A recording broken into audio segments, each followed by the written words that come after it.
मैं गोविंद सर आपका स्वागत करता हूं। जैसे कि हम कई लेक्चरों में प्रकाश के बारे में अध्ययन कर रहे थे, जिसमें हमने आपको बताया कि अवतल दर्पण के बारे में बताया, उत्तल दर्पण के बारे में बताया।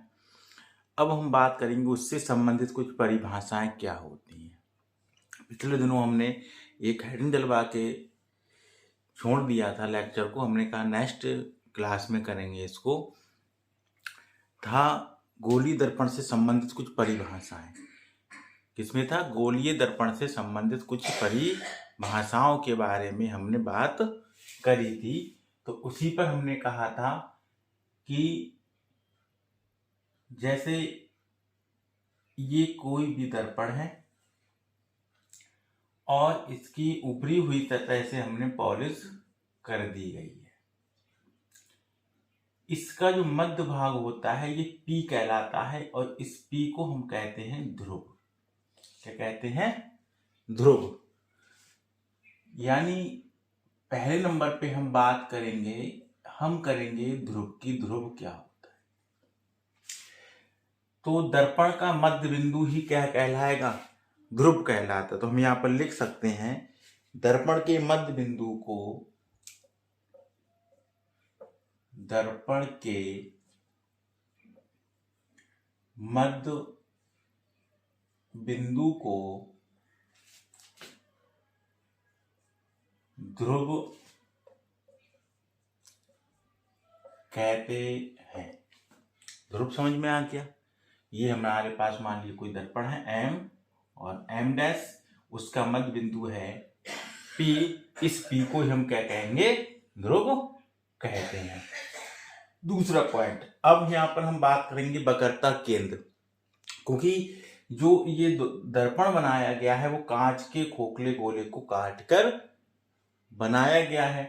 तो जैसे ये हमारे कोई माना कांच का गोला है, इसको हमने पार्टीशन कर दिया हाफ, तो ये इसका जो सेंटर पॉइंट होगा, यानी इस ध्रुव से, यहाँ पर ये इसका केंद्र, यानी ये हमारा क्या कहलाएगा? वक्रता केंद्र कहलाएगा। यानी जहां से हमने काटकर दर्पण को बनाया है। तो यहाँ पर हम क्या लिखेंगे?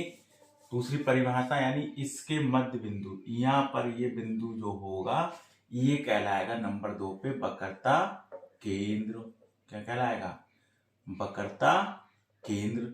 तो वक्रता केंद्र के बारे में भी हम लिख सकते हैं क्या? कि गोलीय दर्पण जिस कांच के खोखले गोले को काटकर बनाया गया है। क्या लिखेंगे? गोलीय दर्पण, गोलीय दर्पण जिस कांच, क्या?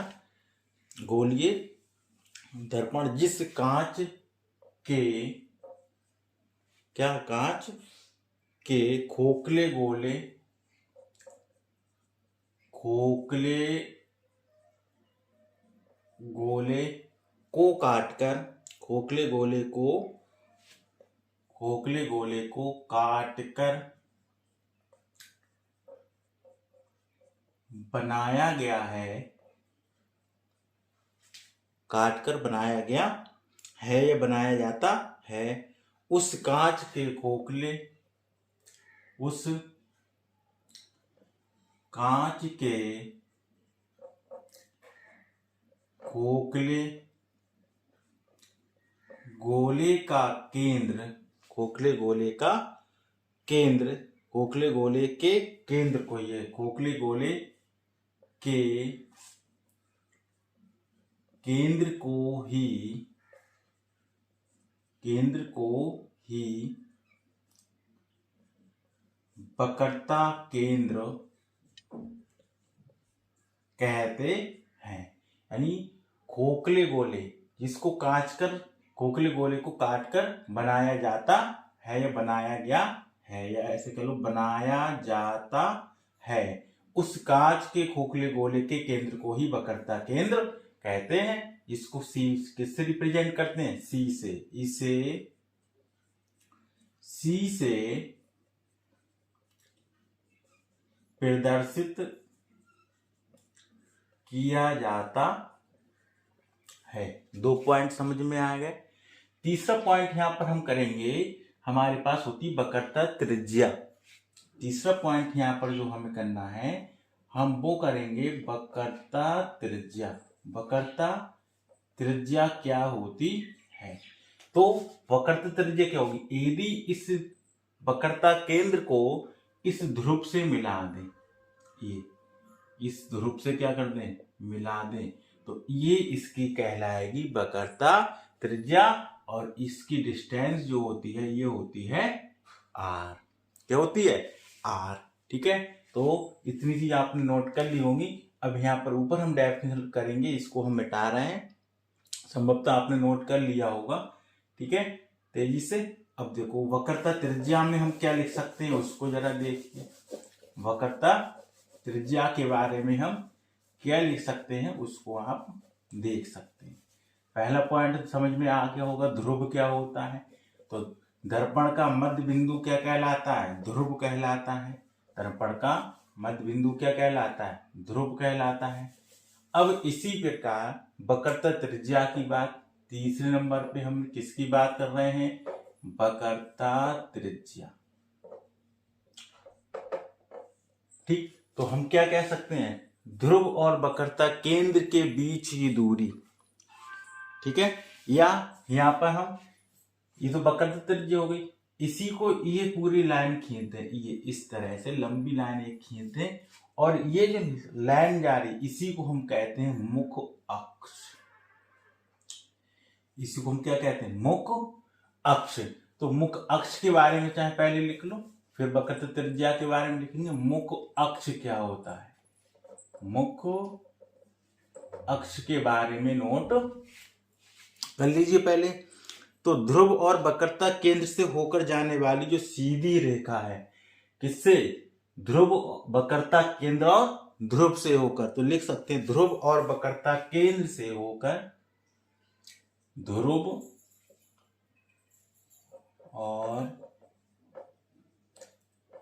वक्रता केंद्र से होकर जाने वाली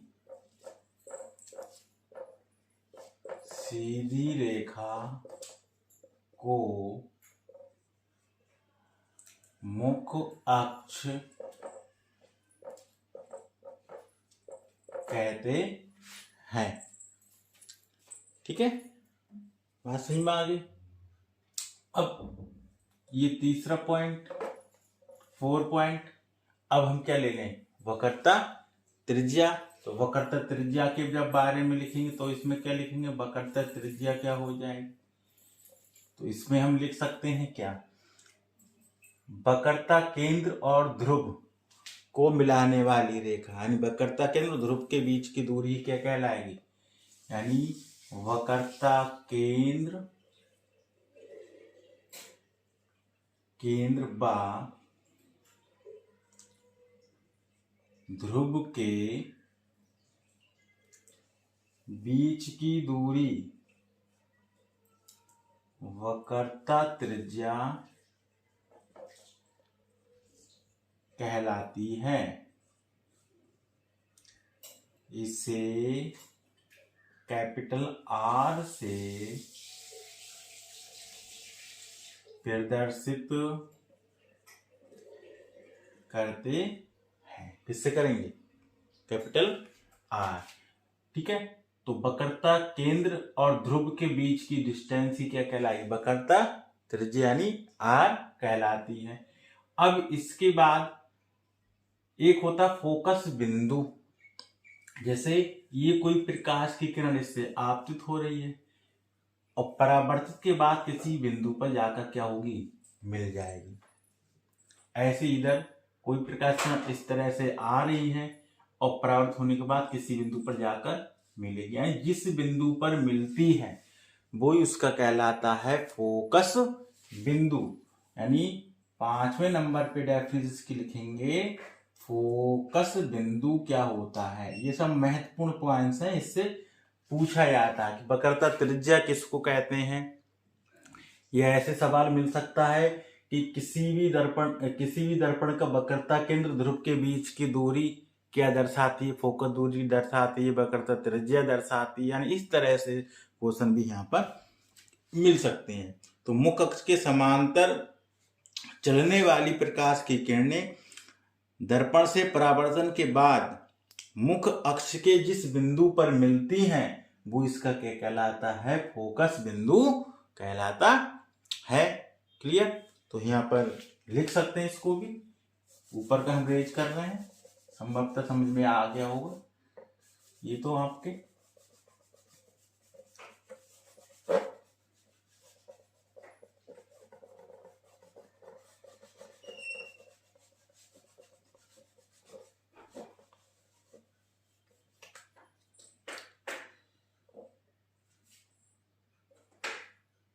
फोकस बिंदु,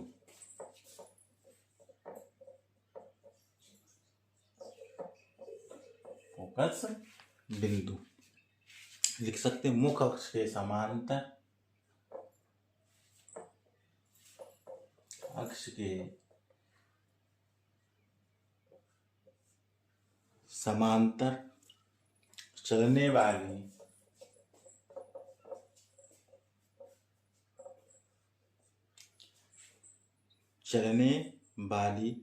प्रकाश की किरणें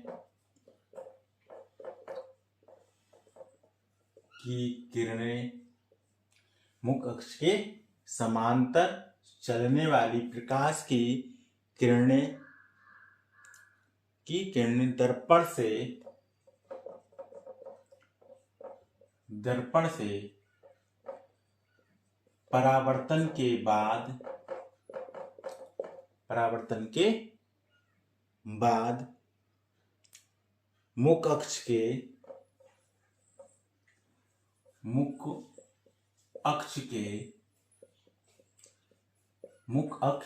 के जिस बिंदु पर मिलती हैं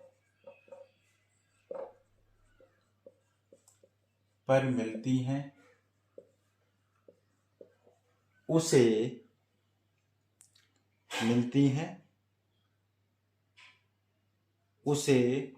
फोकस बिंदु, यानी उस बिंदु को क्या लिख सकते हैं, उस बिंदु को फोकस बिंदु कहते हैं। क्या कहेंगे? फोकस बिंदु कहते हैं। इसे कैपिटल एफ से प्रदर्शित करते हैं। इसे किसी कैपिटल, यानी ये बिंदु आपका क्या कहलाएगा, फोकस बिंदु कहलाता है। अब इसमें लास्ट पॉइंट है, फोकस दूरी क्या होती है। फोकस दूरी क्या होती है? तो फोकस बिंदु और ध्रुव के बीच की दूरी क्या कहलाएगी, फोकस दूरी कहलाती है। यहां पर लिख सकते हैं इसी के नीचे हम, फोकस दूरी की डेफिनेशन क्या हो जाएगी, तो हम लिख सकते हैं कि फोकस बिंदु यानी फोकस बिंदु व ध्रुव के बीच की दूरी को फोकस दूरी कहते हैं। यानी ये दूरी जो होगी वो क्या कहलाएगी, एफ कहलाती है। इसे स्मॉल एफ से प्रदर्शित किया जाता है। ये कुछ इससे संबंधित परिभाषाएं रही, ठीक है, जो महत्वपूर्ण थी। अब इसी में हम बात करेंगे कि दर्पणों द्वारा प्रतिबिंब कैसे बनाया जाता है, यानी कैसे प्रतिबिंब बनते हैं, किस प्रकार से प्रतिबिंब बनाए जाते हैं, इसके बारे में हम बात करने वाले हैं।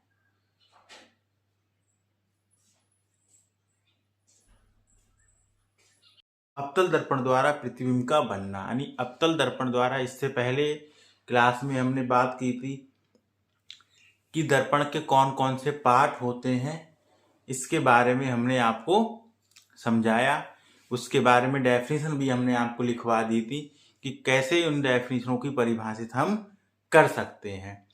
अब हम बात करने वाले हैं कि अवतल दर्पण द्वारा प्रतिबिंब का बनना, यानी किस प्रकार से प्रतिबिंब बनाए जा सकते हैं या बनते हैं। तो जैसे वस्तुओं को अलग अलग स्थितियों में हम प्रतिबिंब प्राप्त करते हैं। जैसे प्रकाश की किरणें हैं, मानी कोई वस्तु अनंत पे रखी है, तब उसकी इमेज कैसे बन जाएगी, ठीक है। या जब कोई वस्तु अनंत से, यानी अनंत से मतलब बहुत ही इनफाइनाइट से आने वाली जो किरणें हैं वो परावर्तन होकर इमेज कहाँ बनाती हैं, या हम किसी वस्तु को कुछ दूरी पर रख दें तो उसकी इमेज कैसे बनती है, इन सब बातों पर आज हम बात करने वाले हैं। तो बने रहिए क्लास के साथ और शेयर भी करते रहिए अपने दोस्तों के साथ क्लास को। अब देखिए हेडिंग डाल सकते हैं, नेक्स्ट है दर्पण द्वारा प्रतिबिंब का बनना। दर्पण द्वारा प्रतिबिंब का बनना, यानी दर्पण के द्वारा प्रतिबिंब कैसे बनते हैं। तो दर्पण द्वारा प्रतिबिंब हम दो प्रकार से बनेंगे। एकतल दर्पण द्वारा प्रतिबिंब कैसे बनता है और उत्तल दर्पण के द्वारा प्रतिबिंब कैसे बनता है, इस बारे में हम बात करने वाले हैं। तो पहले हम यहाँ पर बात करने वाले हैं अवतल दर्पण द्वारा प्रतिबिंब का बनना, यानी इसमें हम दो पार्ट पढ़ेंगे। एक पढ़ेंगे अवतल का, यानी अवतल द्वारा इमेजेस कैसे बनती हैं, कहाँ प्राप्त होती हैं, और दूसरी इमेजेस यहाँ पर ही हम पढ़ेंगे उत्तल दर्पण द्वारा, ठीक है, उत्तल और उत्तल। तो पहले हम बात करने वाले हैं अवतल दर्पण की और उसके बाद बात करेंगे उत्तल दर्पण की, ठीक है। तो अवतल दर्पण की बात करेंगे तो यहाँ पर हम पॉइंट दे सकते हैं कि अवतल दर्पण द्वारा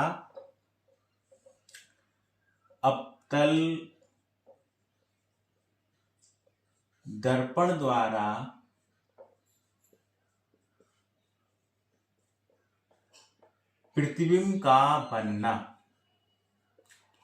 यानी अवतल दर्पण द्वारा प्रतिबिंब का बनना, यानी अवतल दर्पण द्वारा प्रतिबिंब कैसे बनते हैं, यानी अवतल दर्पण द्वारा प्रतिबिंब का बनना। तो अवतल दर्पण को आप जानते ही हैं कि अवतल दर्पण कहाँ है, कैसे हैं, ठीक है, कैसे बनाया जाता है, इस सब के बारे में हम आपको बता चुके हैं। अब देखो, जैसे ये कोई भी दर्पण है,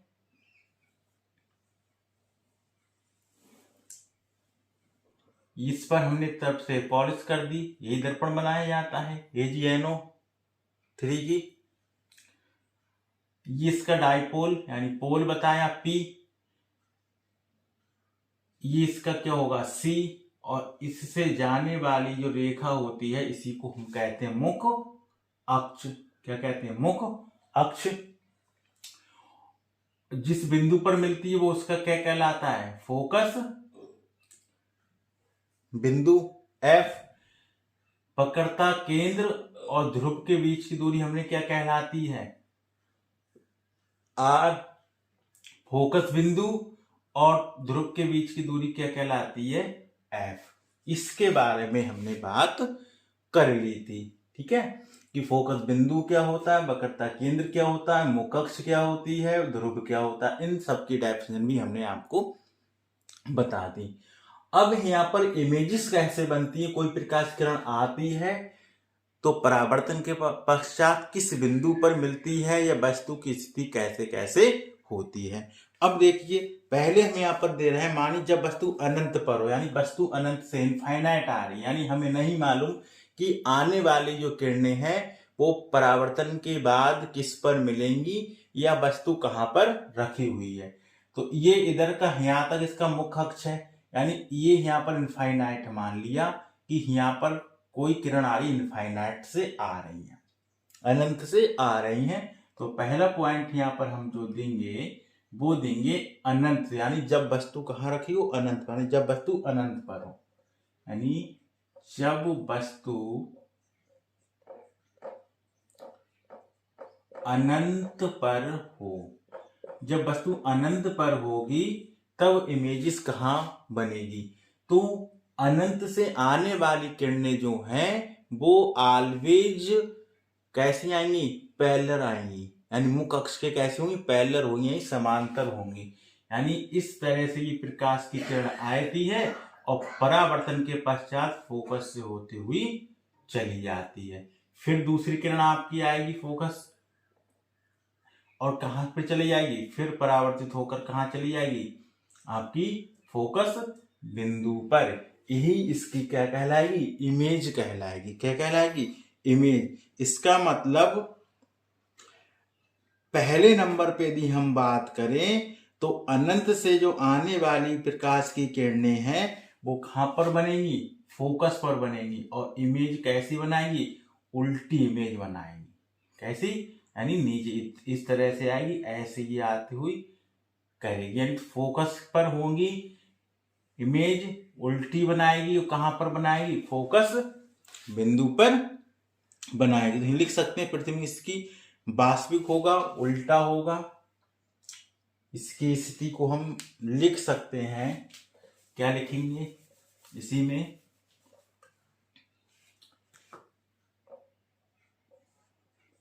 प्रतिबिंब की कंडीशन में प्रतिबिंब फर्स्ट कैसा होगा, उल्टी इमेज बन रही है, ठीक है।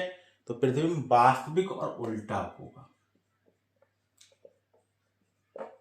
वास्तविक और उल्टा। हमने कहा जब उल्टा बनेगा तो वास्तविक होगा ही, ठीक है। दूसरी बात, फोकस पर बनता है। कहां पर बनेगा, फोकस पर बनेगा, फोकस पर। और तीसरी बात यहां पर जो होगी वो कैसा बनेगा, वस्तु से कैसा होगा, बहुत छोटा होगा। यानी वस्तु से बहुत छोटा होगा, ठीक है। अब इसकी हम देखो एक बात में हम आपको यहां पर बता दें और उसको समझें। इतनी भी तो समझ में आ गई। इसकी हम डायग्राम से पहले आपको समझाते हैं, उसके बाद हम एक एक करके डेफिनेशन लिखाते हैं। ये हमारे पास है दर्पण, सबको पता है। ये इसका ध्रुव हो गया, ये एक इसका मुख अक्ष हो गया, ये P है और ये C है और ये यहां पर F होगा, ठीक है। अब देखो पहली कंडीशन हमने कहा जब वस्तु अनंत से, अनंत यानी यहाँ पर रखी हुई है वस्तु को, इनफाइनाइट पे, पहले नंबर पे, ठीक है। इसके बाद और पास ले आए, कहा ले आए, और पास में ले आए। मानी अब कहाँ रखी है, अनंत से कुछ पास में, यानी कुछ दूर इधर ले आए। इसके बाद फिर वक्रता केंद्र के पास में ले आए, क्या ले आए, वक्रता केंद्र के पास में ले आए, यानी वक्रता केंद्र पर ला सकते हैं। इसके बाद अनंत पे थी, अनंत के बाद कहाँ आई, वक्रता केंद्र, और फिर हम मान लिए वस्तु कहाँ रखी, वक्रता केंद्र पर रखी है। फिर वक्रता केंद्र फोकस बिंदु के कहाँ ले लें, बीच में ले लें, ठीक है। और उसके बाद कहाँ ले लें, फोकस पे ले लें, और फोकस के बाद इसके बिल्कुल पास, यानी 1 नंबर, ये कितना है 2 नंबर, ये कितना 3 नंबर, 4 नंबर, 5 नंबर और 6 नंबर। अब सुन लो, अनंत से आने वाली किरणें कहां पर जाएंगी, दर्पण पे, और परावर्तन के पश्चात कहां पर मिल जाएंगी, फोकस से होते हुए इमेज कहां बना दी, फोकस पर बनाएंगी। और कैसा बनाएंगी, उल्टा बनाती हैं, यानी कहां बनाएंगी, फोकस पे। ये इसका क्या है, फोकस बिंदु F, ये है इनफाइनाइट। तो इमेज हमारी यहां पर बनेगी, उल्टी बन जाएगी। कितने पे, 5, तो 5 का बनेगा 1 नंबर का, ठीक। दूसरी बात समझो, अब कहां पर है, मुख अक्ष पर, किसी बिंदु पर कुछ दूरी पर, जो मुख अक्ष से जाएगी टकराने के पश्चात क्या होगी, वापस होगी, और जब वापस होगी तो कहां पर बना देगी, ये कहां मिल जाएगा, इन दोनों के बीच में। किसके, फोकस और वक्रता केंद्र 4 नंबर पे इमेज मिलेगी। कहां मिल जाएगी, 4 नंबर पे। और वस्तु से कैसी होगी, कुछ बड़ी होगी, तो यहाँ आपको मिल जाएगा 2 नंबर। ठीक है, यानी 2 नंबर की इमेज कहाँ बन रही है, 4 नंबर पे। यानी 2 नंबर की इमेज किसके नीचे बन रही है, 4 नंबर के नीचे। इसके बाद कहां पर, वक्रता केंद्र। अब वक्रता केंद्र से जो आने वाली किरणें होंगी वो वक्रता केंद्र पर ही प्रतिबिंब बनाएंगी और वस्तु के बराबर ही बनाएंगी। यहाँ पर मिल जाएगा आपका क्या नंबर, 3 नंबर।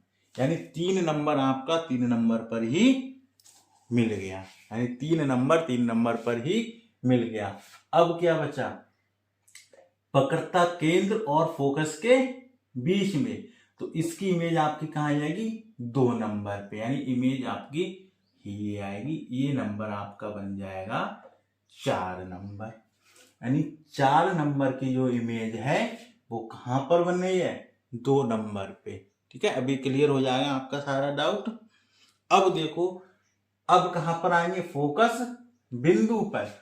और जब फोकस बिंदु पर आएंगे तो इमेज फिर आपकी कहां बन जाएगी, अनंत पे। यानी 5 नंबर आपका 1 नंबर पे आ जाएगा। और जब वस्तु ध्रुव और फोकस के बीच में होगी, कहा, ध्रुव और फोकस के बीच में, तो ये इमेज दर्पण के पीछे सीधी बनेगी और वस्तु से कैसी बन जाएगी, बड़ी बन जाएगी। यानी ये आपका आ जाएगा 6 नंबर। अब समझ लो, क्लियर हुआ होगा। जब वस्तु अनंत पर होगी, फोक बिंदु का प्रतिबिंब कहां बनेगा, फोकस पे उल्टा बनेगा, वास्तविक बनेगा।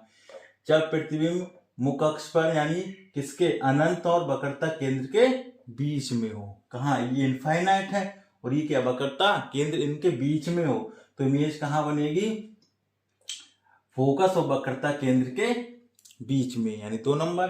3 नंबर की वस्तु देखिए, जब वक्रता केंद्र पर हो तो प्रतिबिंब आपका उल्टा बनेगा, वास्तविक बनेगा, वस्तु से के बराबर। जितनी बड़ी वस्तु होगी उतनी बड़ी उसकी इमेज बनेगी। यानी 3 नंबर पे।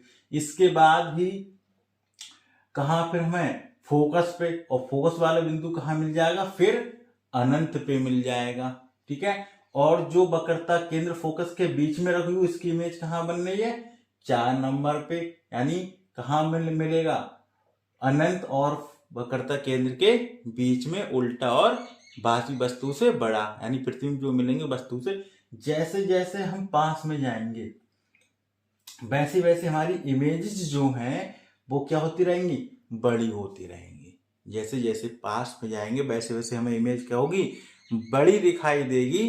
ठीक है, और एक स्थिति विशेष कंडीशंस जो होती है, विशेष कंडीशंस में जो हमारी इमेज जब ध्रुव के पास ही रख दें, यानी फोकस जहां पर बनना है और ध्रुव के बीच में यदि हम वस्तु को रख दें तो उसकी इमेज हमारी कैसे बनेगी, सीधी बनेगी। कैसे बनेगी, सीधी बनती है। ठीक है, इतनी चीज समझ में आपकी आई या नहीं आई। अब इसका एक एक चित्र हम बनाकर फिगर से बस थ्योरी हम आपको यहाँ लिखवा के अगले वीडियो में देंगे। इसको हमने कॉन्सेप्ट बेस पे आपको यहाँ पर दिया कि किस तरह से हम इमेज प्राप्त कर सकते हैं।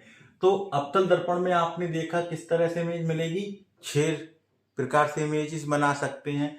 और उत्तल दर्पण में जो इमेजेस बनेगी ओनली 2 टाइप्स, यानी केवल 2 प्रकार से ही इमेजेस बनेगी। तो एक वीडियो मैं आपको केवल जो क्लास दूंगा वो केवल और केवल अवतल दर्पण पे इमेजेस कैसे बनती हैं, उसकी इमेजेस कैसे दिखाई देती हैं, उसके बारे में हम बताएंगे। ठीक है, जब तक के लिए सभी का हमारे चैनल में बहुत बहुत धन्यवाद। और इस वीडियो को शेयर करते रहिए और लाइक भी कर दीजिए। ठीक है, धन्यवाद।